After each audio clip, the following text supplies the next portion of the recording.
نحمده ونصلي ونسلم على رسوله الكريم اما بعد فاعوذ بالله من الشيطان الرجيم بسم الله الرحمن الرحيم یا ویلتا لیتنی لم اتخذ فلانا خلیلا لقد اضلنی عن الذکر بعد اذ جاءنی وکان الشیطان للانسان خذولا۔ ہائے میری بربادی،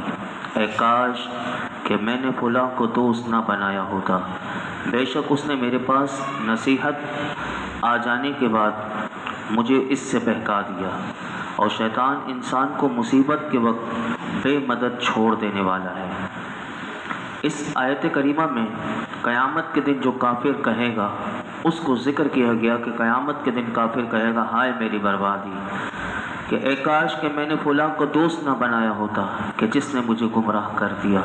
بے شک اس نے اللہ کی طرف سے میرے پاس نصیحت آ جانے کے بعد مجھے اس نصیحت یعنی قرآن اور ایمان سے بہکا دیا۔ اور شیطان کی فطرت ہی یہ ہے کہ وہ انسان کو مصیبت کے وقت بے یار و مددگار چھوڑ دیتا ہے، اور جب انسان پر بلا اور عذاب نازل ہوتا ہے تو اس وقت شیطان اس سے علیحدگی اختیار کر لیتا ہے۔ اس آیت کریمہ سے یہ معلوم ہوا کہ بد مذہبوں اور برے لوگوں کی صحبت اختیار کرنا، انہیں اپنا دوست بنانا اور ان سے محبت کرنا، یہ انسان کو دنیا اور آخرت میں انتہائی نقصان دہ ہے۔ یہ اس میں غور کر لیجئے۔ احادیث کریمہ ایسی ملتی ہیں کہ جس میں میرے آقا علیہ الصلوۃ والسلام نے بری صحبت اور ایسی دوستی سے بچنے کا ارشاد فرمایا۔ میں آپ کے سامنے حدیث مبارکہ رکھتا ہوں کہ نبی کریم صلی اللہ علیہ وسلم نے کیا ارشاد فرمایا۔ حضرت انس بن مالک رضی اللہ تعالی عنہ اس حدیث پاک کو روایت کرتے ہیں کہ اللہ کے رسول علیہ الصلوۃ والسلام نے ارشاد فرمایا کہ برے ہم نشین سے بچو کہ تم اسی کے ساتھ پہچانے جاؤ گے، یعنی جیسے لوگوں کی آدمی کی نشست اور برخاست ہوتی ہے لوگ اسے ویسا ہی جانتے ہیں۔ کوئی شراب نہ پیتا ہو لیکن شرابی کے پاس ہر وقت اس کا بیٹھنا اٹھنا ہو، نشست اور برخاست اس کی شرابی کے ساتھ ہو تو لوگ کہیں گے یہ بھی شرابی ہے۔ اسی طرح جواری کے ساتھ بیٹھنے والا جوا نہ کھیلتا ہو لیکن وہ بھی جواری کھیلاتا ہے۔ جیسی صحبت ویسا ہی، اسی لیے حضور نے فرمایا کہ برے ہم نشین سے بچو کہ تم اسی کے ساتھ پہچانے جاؤ گے۔ اور آئیے میں ایک اور حدیث پاک آپ کے سامنے رکھتا ہوں کہ حضرت علی رضی اللہ تعالیٰ عنہ فرماتے ہیں کہ فاجر سے بھائی بندی نہ کرو کہ وہ اپنے فعل کو تیرے لیے مزین کرے گا اور یہ چاہے گا کہ تو بھی اس جیسا ہو جائے، اور اپنی بدترین خصلت کو اچھا کر کے دکھائے گا۔ تیرے پاس اس کا آنا جانا عیب اور ننگ ہے، اور فرمایا احمق سے بھی بھائی چارہ نہ کر کہ وہ تیرے لیے خود کو مشقت میں ڈالے گا اور تجھے کچھ نفع نہیں پہنچائے گا، اور کبھی یہ ہوگا کہ وہ بے وقوف تجھے نفع پہنچانا چاہے گا مگر ہوگا کہ یہ وہ تجھے نقصان پہنچا دے گا۔ اور فرمایا اس کی خاموشی بولنے سے بہتر ہے، اس کی دوری نزدیکی سے بہتر ہے، اور موت زندگی سے بہتر ہے۔ اور جھوٹے آدمی سے بھی بھائی چارہ نہ کر کہ اس کے ساتھ بھی میل جول تجھے نفع نہ دے گی، اور وہ تیری بات دوسروں تک پہنچائے گا اور دوسروں کی تیرے پاس لائے گا، اور اگر تو سچ بولے گا جب بھی وہ سچ نہیں بولے گا۔ اللہ اکبر! کتنا زبردست پیغام دے دیا کہ جھوٹے آدمی سے، احمق سے اور فاجر جو گناہگار کبیرہ گناہ کرنے والا، بڑے بڑے گناہ کرنے والا، ان تین لوگوں سے فرمایا کہ دوستی نہ کرنا۔ تو یاد رکھیے کہ اس میں ہمیں یہی کہا گیا کہ اچھی صحبت اختیار کرو، اور اچھی صحبت جو اختیار کرتے ہیں ان کے لیے بھی میرے آقا کیا فرماتے ہیں سنیے۔ حضرت ابو سعید خدری رضی اللہ تعالیٰ عنہ سے روایت ہے کہ نبی اکرم صلی اللہ علیہ وسلم نے ارشاد فرمایا کامل مومن کے علاوہ کسی کو اپنا ہم نشین نہ بناؤ اور تمہارا کھانا پرہیزگار ہی کھائے۔ اسی طرح نبی پاک صلی اللہ علیہ وسلم نے ارشاد فرمایا کہ بڑوں کے پاس بیٹھا کرو، علماء سے باتیں پوچھا کرو، اور حکمت والے لوگوں سے میل جول رکھو۔ اسی طرح ایک اور حدیث پاک حضرت حسن رضی اللہ تعالیٰ عنہ فرماتے ہیں، صحابہ کرام نے عرض کی کہ یا رسول اللہ صلی اللہ علیہ وسلم کون سا ساتھی اچھا ہے؟ تو میرے آقا نے ارشاد فرمایا اچھا ساتھی وہ ہے کہ جب تو خدا کو یاد کرے تو وہ تیری مدد کرے، اور فرمایا جب تو بھولے تو وہ تجھے یاد دلائے۔ یہ دوست ایسا دوست کہ انسان اگر نیکی کی راہ پر چل رہا تھا، اللہ کو یاد کرتا تھا، ہٹ گیا، لیکن وہ دوست دوبارہ اس کو اس پٹری پر چلا دے، یعنی وہ ہٹا تھا، شیطان نے اس کو ہٹا دیا تھا۔ اور بلکہ میں تو یہ والی حدیث پاک جو اگلی ہے جامع صغیر کی، یہ تو بڑی کمال کی حدیث پاک کہ حضرت عبداللہ بن عباس رضی اللہ عنہما سے روایت ہے کہ نبی اکرم صلی اللہ علیہ وسلم نے ارشاد فرمایا اچھا ہم نشین وہ ہے کہ تم اسے دیکھو تو تمہیں خدا یاد آ جائے۔ اللہ اکبر، یہ اللہ کے ولی کی نشانی میرے آقا نے بتا دی کہ اچھا ہم نشین یعنی کس کی دوستی، کس کے ساتھ انسان اپنا تعلق رکھے۔ فرمایا اچھا ہم نشین وہ ہے کہ اسے دیکھنے سے تمہیں خدا یاد آئے اور اس کی گفتگو سے تمہارے عمل میں زیادتی ہو اور اس کا عمل تمہیں آخرت کی یاد دلائے۔ تم اسے دیکھ دیکھ کے تمہارے اندر بھی آخرت کا جذبہ بڑھ جائے اور تمہارا عمل پہلے سے اور زیادہ اچھا ہو جائے اور اس کے چہرے کو دیکھ کر تمہیں خدا یاد آ جائے۔ فرمایا ایسے لوگوں کی دوستی کرو تو یہ دنیا میں بھی کام دے گی اور آخرت میں بھی تمہیں اس کی کام آئے گی۔ آگے ارشاد فرمایا وقال الرسول یا رب ان قوم اتخذوا هذا القرآن مہجورا، اور رسول نے عرض کی اے میرے رب میری قوم نے اس قرآن کو چھوڑنے کے قابل بنا لیا ہے۔ جب کفار کے اعتراضات اور طعن و تشنیع حد سے زیادہ ہو گئے تو نبی اکرم صلی اللہ علیہ وسلم نے اللہ کی بارگاہ میں عرض کی اے میرے رب میری قوم نے اس قرآن کو ایک چھوڑ دینے والی قابل چیز بنا لیا ہے۔ کوئی اس قرآن کو کسی نے جادو کہا، کوئی شعر کہتا ہے، اور یہ لوگ قرآن مجید پر ایمان لانے سے محروم رہے۔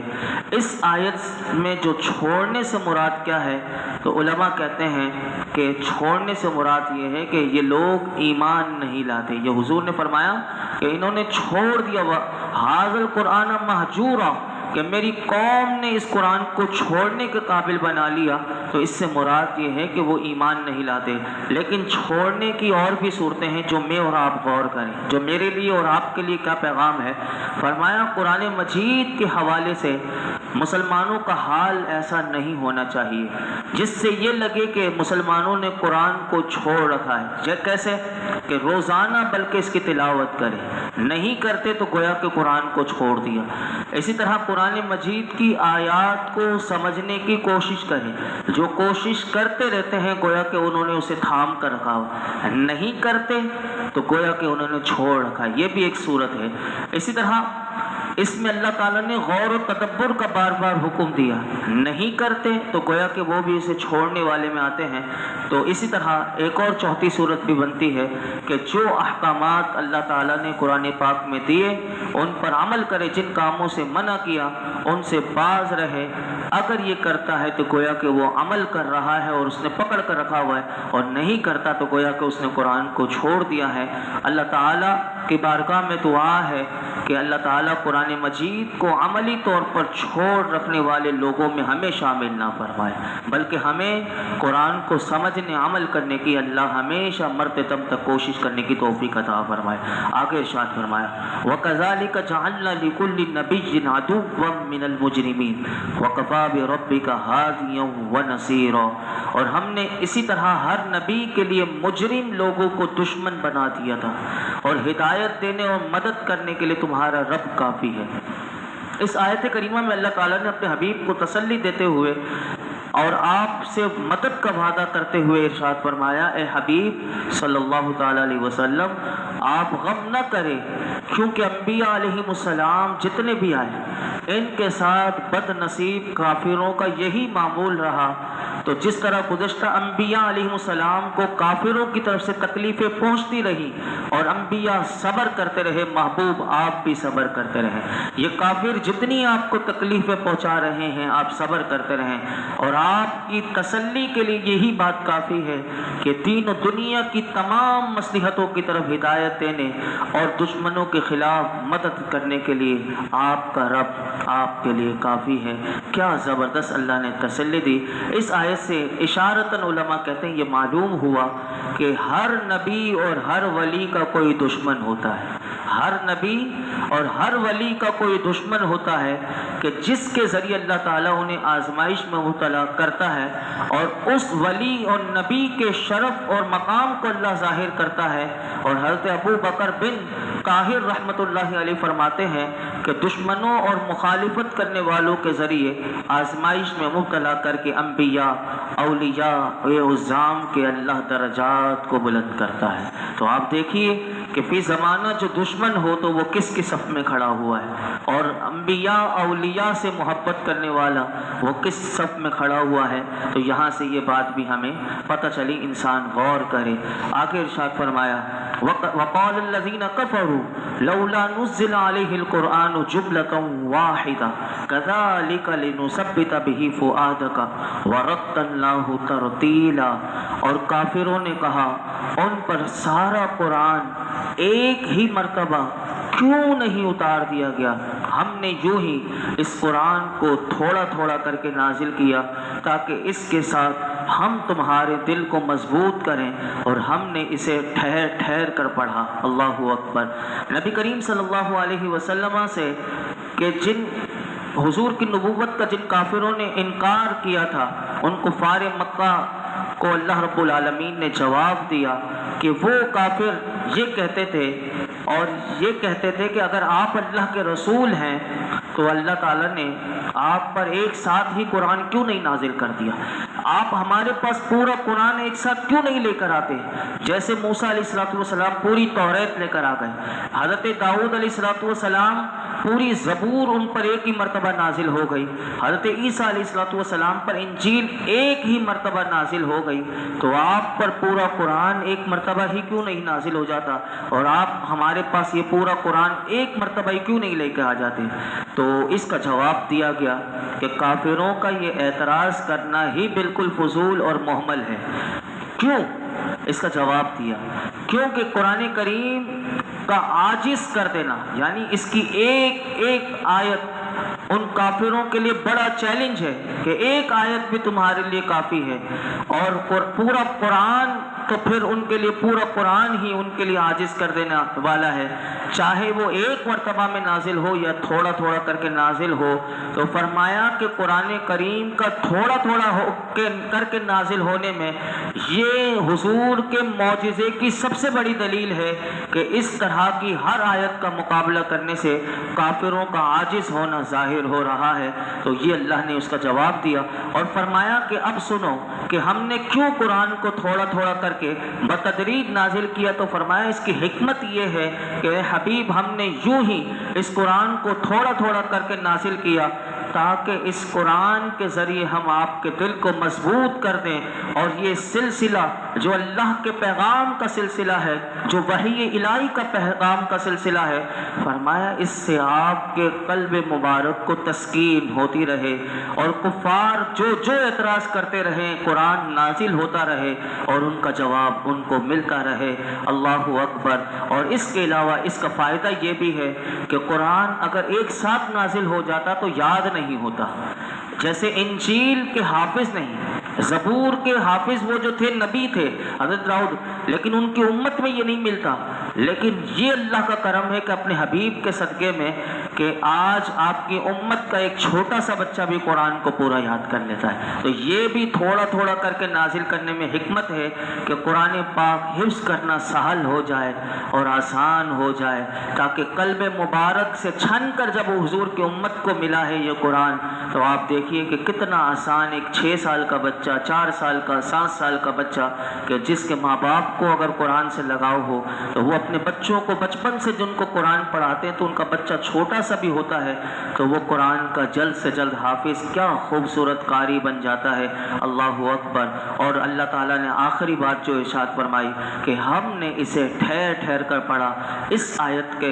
کیا معنی ہیں؟ تو اس کے معنی یہ ہیں کہ ہم نے قرآن پاک کو حضرت جبریل علیہ السلام کی زبان سے تھوڑا تھوڑا کر کے 23 برس کی مدت میں پڑھا۔ اور دوسرا معنی علماء نے اس کا یہ لکھا کہ ہم نے ایک آیت کے بعد دوسری آیت بتدریج نازل فرمائی، اور بعض مفسرین نے کہا اس آیت میں اللہ تعالیٰ نے ہمیں قرآن پڑھنے کا سلیقہ بتایا کہ قرآن کی قرات میں ترتیل ہونی چاہیے، یعنی قرآن یہ نہیں کہ جیسے بندہ فر فر فر فر فر فر پڑھ رہا ہو، اسے خود بھی نہ پتا کہ میں کیا پڑھ رہا ہوں۔ تو قرآن ٹھہر ٹھہر کے اطمینان کے ساتھ اچھی طرح پڑھنے کا اللہ نے حکم دیا، اور یہی سورہ مزمل میں بھی اللہ نے فرمایا وَرَتِّلِ الْقُرْآنَ تَرْتِيلًا، قرآن کو خوب ٹھہر ٹھہر کر پڑھو۔ اور یہاں پر فرمایا کہ ہم نے اسے ٹھہر ٹھہر کر پڑھا، تو اس کی تفسیر میں نے آپ کے سامنے عرض کر دی۔ اللہ تعالی ہم سب کو قرآن حکیم سے سچی الفت و محبت عطا فرمائے، اور مرتے دم تک ہمیں قرآن اللہ ہمیں بہترین انداز میں سیکھنے سکھانے، پڑھنے پڑھانے، سمجھنے سمجھانے، عمل کرنے اور اس کو پڑھتے پڑھاتے رہنے کی اللہ ہمیں توفیق عطا فرمائے۔ اس کے نور سے، اس کی برکتوں سے اللہ ہمیں مزین فرما دے، اس کی برکتوں سے اللہ ہمیں مالا مال کر دے۔ الحمدللہ رب العالمین، والصلاۃ والسلام علی سید الانبیاء والمرسلین وعلی آلہ وصحابہ اجمعین۔ اے رب کریم، جو کچھ ہم نے سنا اس میں کوئی غلطی کوتاہی معاف کر دے، اپنی بارگاہ میں قبول کر لے، قرآن کا فیضان عطا کر دے، قرآن حکیم کا قدردان بنا دے، ہمیں ہر قسم کے گناہ سے بچا لے۔ مولائی کریم ہمیں گناہوں سے پاک کر دے، ہمیں گناہوں سے بچا لے۔ یا اللہ، شیطان اور نفس کی ہر شرارت سے ہم تیری پناہ مانگتے ہیں۔ میرے مولا، نفس و شیطان کی ہر قسم کی عیاری مکاری سے، ان کے وسوسوں سے اللہ ہم تیری پناہ مانگتے، اپنی پناہ عطا کر دے، اپنی رحمتوں کے دروازے ہم سب پر کھول دے۔ یا اللہ، مبارک مہینہ حج کا شروع ہو چکا، آج سے رب کریم اس مبارک مہینے کا صدقہ ہمیں زندگی میں بار بار حج و عمرہ کی سعادت عطا فرما، ہمارے نصیبوں کو، ہمارے مقدر کو اچھا کر دے۔ اے رب کریم، ہماری روزیوں میں برکتیں عطا فرما، ہمیں رزق حلال عطا فرما، حرام کے لقمے سے بچا لے۔ مولائی کریم، ہر قسم کی محتاجیوں سے، بلاؤں سے، مصیبتوں سے بچا لے، عافیت، سلامتی والی، عزتوں والی، رحمتوں والی، برکتوں والی زندگی و موت عطا فرما۔ آج تک جتنی دعائیں کی ہیں، آئندہ کریں گے، سب دعاؤں کو قبول فرما۔ وصلی اللہ تعالی علی خیر خلق محمد وعلی آلہ وصحبہ اجمعین۔